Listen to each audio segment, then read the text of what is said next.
Okay, we're going into the Jewish quarter here.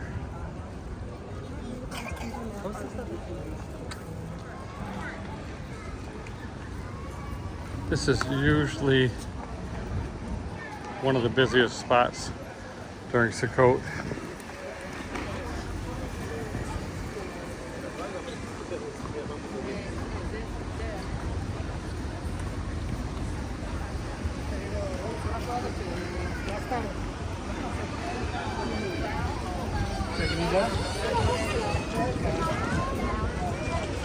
All the restaurants have little sukkahs, so if you eat, you can eat in a sukkah. There's what they have made for the third temple. They desire to rebuild another temple, and they've got all the implements and furnishings and things like that ready to go.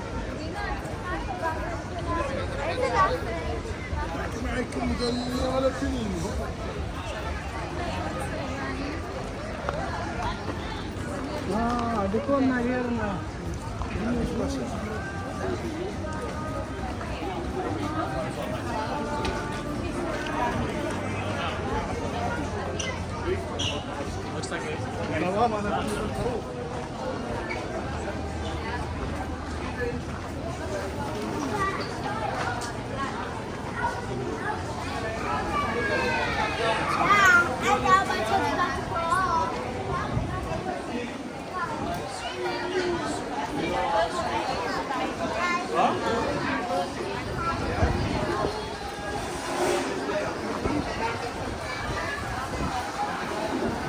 Green bar is actually pretty good. They got some good drinks here.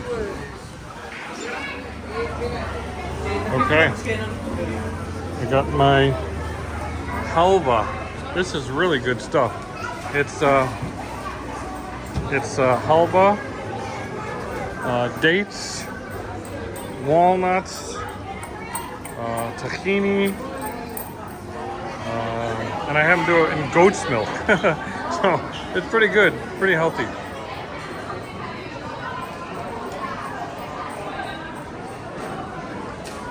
So if you went down that staircase there, that would be a common way to get down to the western wall.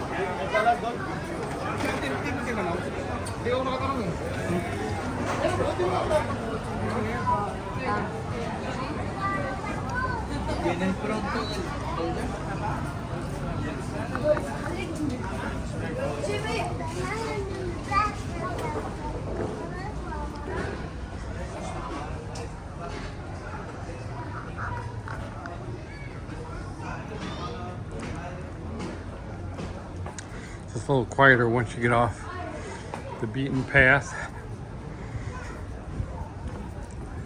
The Jewish quarter is definitely the most modern.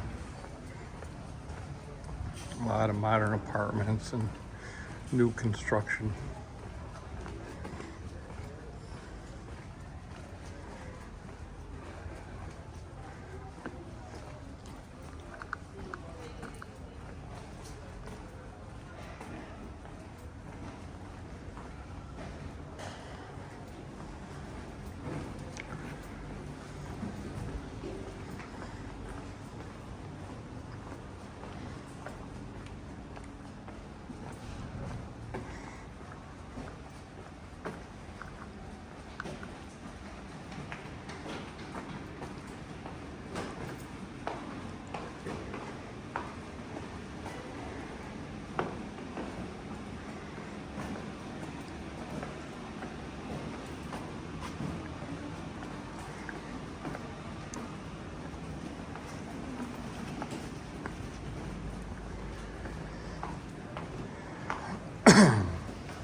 Okay, over here there's a nice lookout where you can just go and look out over the western wall. Of course, there's been new archaeology and new construction in the western wall complex, but this still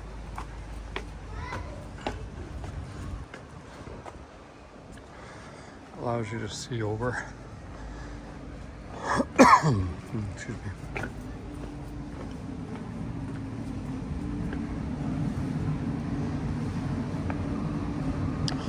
Well, now somebody's got a sukkah right in a prime spot here. Huh.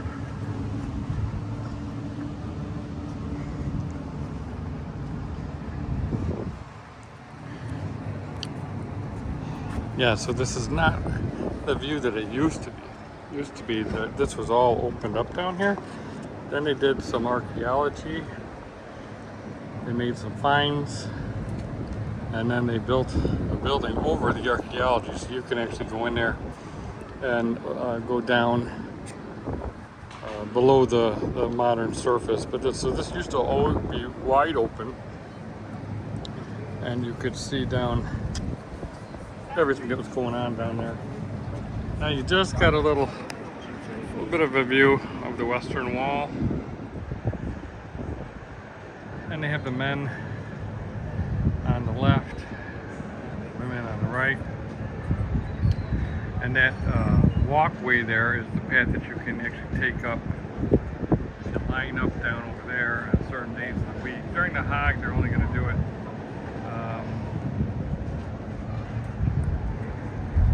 I think during the Hag it's just Sunday through Thursday.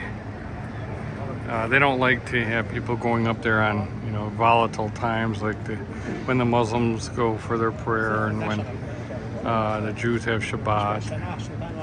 So it's limited now, but it is open, and you can go up there and see how big it is. It's very big.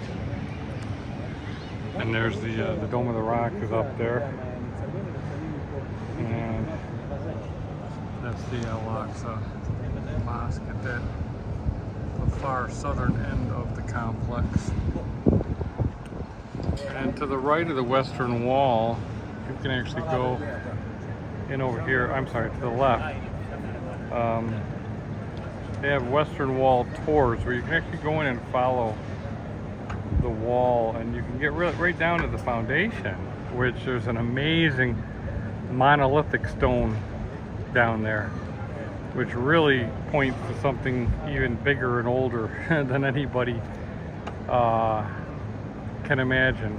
You'd have to see it really to believe it. It's just gigantic, and there's no way the Romans could have moved it. Just like it in Baalbek and in Lebanon, they just could not have moved those types. We wouldn't know how to move them today. So there's some interesting things beneath the surface, even of this the Temple Mount area.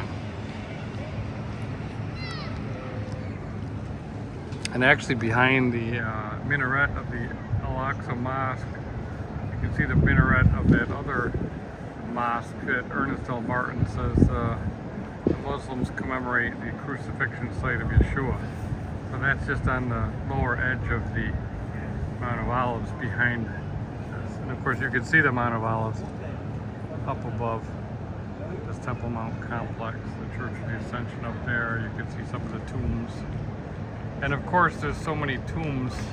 People, Jews, want to be buried on the Mount of Olives because they think that when the Messiah returns they're going to be resurrected. So they'll be the first to be resurrected if they're buried up on the Mount of Olives. Of course, it doesn't matter where you're buried as long as you're in covenant with Yeshua and you're awakened by the sound of the shofar blast at the resurrection. So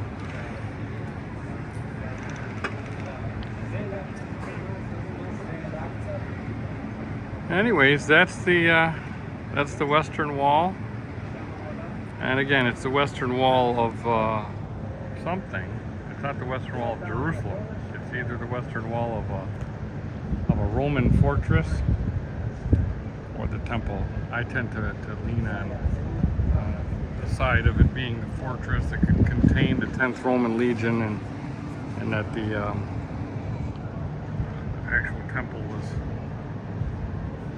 down below it. It seems to fit very well. If you came here to Jerusalem, I would challenge you to visit what they say is the Antonia Fortress, Fort Antonia, and look at it.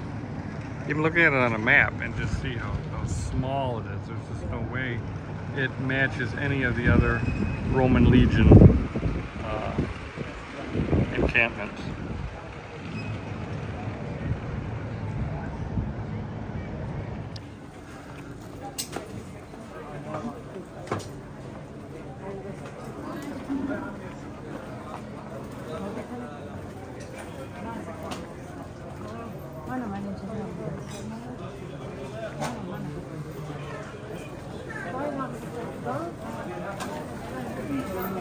Slow going. You should see the old city during Easter. Oh my goodness.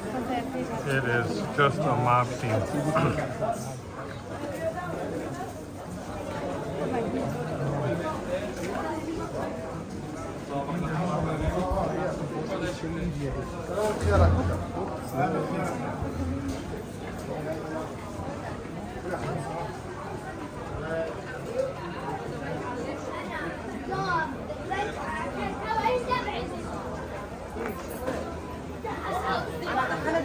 تاني في باب بتشوفه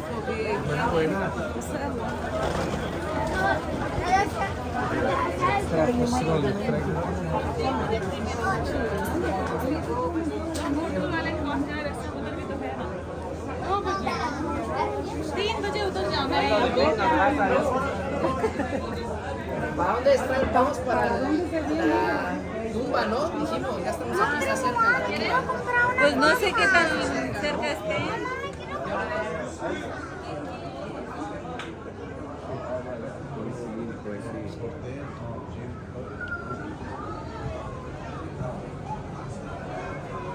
I went down this way. It's the Cardo. Very nice shopping area for, you know, fine stuff. It's very expensive. And it's called the Cardo because it's the heart of the old city Aelia Capitolina, not the old city of Jerusalem that Yeshua walked in, but of the city that Hadrian started after the second Jewish revolt. I think around 135 AD, 136 AD. I think he built it over top of Jerusalem in order to erase the memory of Jerusalem. So it's Aelia Capitolina is a lot of the old remnants that you see when you come here.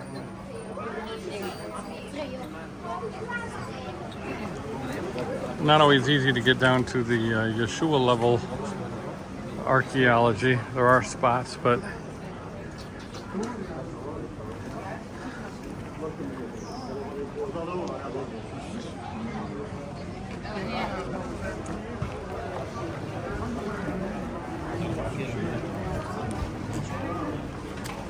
le mec qui gueule dessus.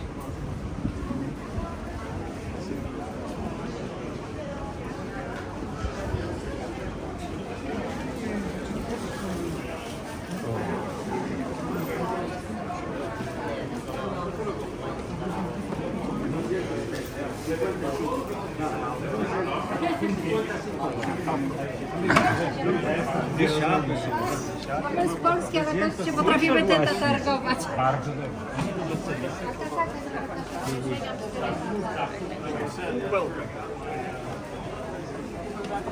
okay, again, if you keep going up, you'll get up to the Jaffa Gate. I'm going to turn to right here.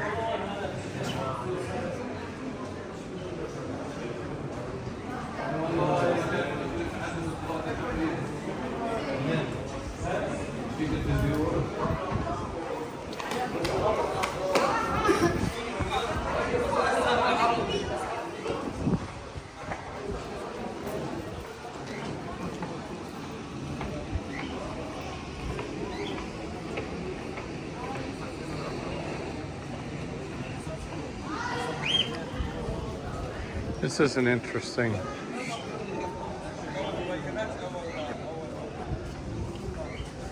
site. This used to be a hospital that was founded by the Knights of Malta. You can see there. their symbol here. The Knights of Malta are pretty much thought of as the army of the Pope. You get the Jesuits, and then you've got the Knights of Malta. And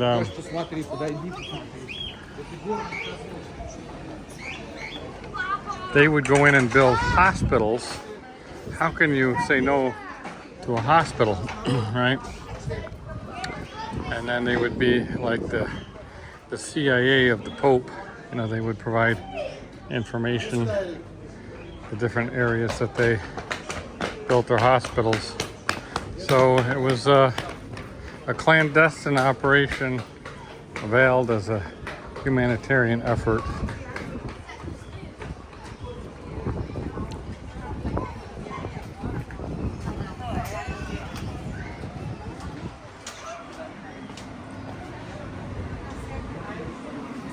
So this is a little haven amidst the busyness of the old city where people can come and rest and relax and eat.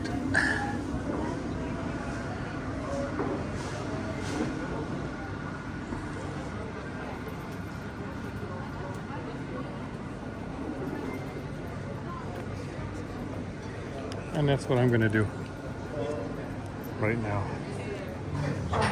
Okay, so I made it to Lina's, and real basic. This is your hummus, and your olive oil, and your beans, and some onion and pepper and pickles. A little bit of bread, but I'm not eating bread now, so I'm gonna just have to keep it simple today. But really good hummus in the old city.